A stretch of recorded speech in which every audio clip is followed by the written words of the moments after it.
afternoon guys. Today is the Rolita draw of my Holy Land t-shirt this October. So good luck everyone. We have 40 entries.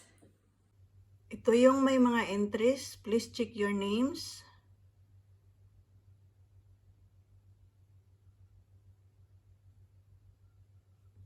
Okay. So good luck.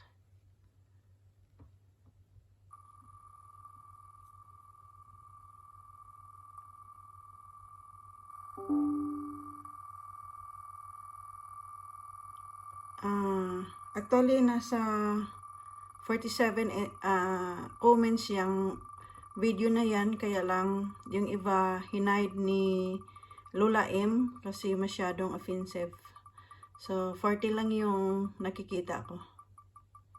Sino kaya yung maswerteng pangalawang tao na mananalo ng Holy Land t-shirt? This is the second time of my giveaways to my solid supporters. Sino kaya? Sino kaya? Sino kaya?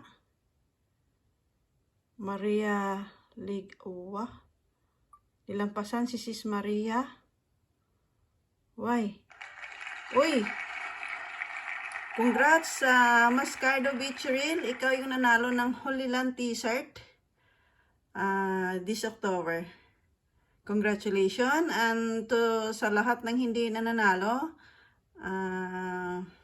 better luck next time. Bye.